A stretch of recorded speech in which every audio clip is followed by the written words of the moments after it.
Hello, this is Kent from Easy Test Pool Supplies in our Derry, New Hampshire store, where we've just updated our product demo wall for 2023.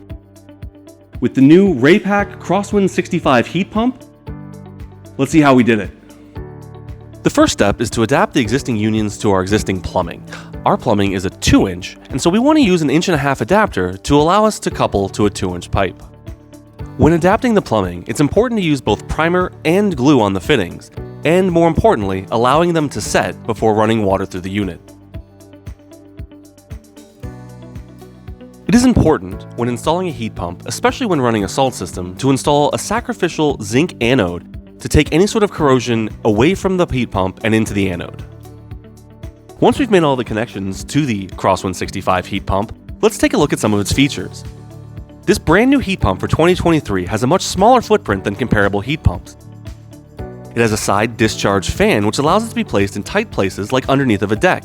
And finally, it has remote functionality through the Remote app.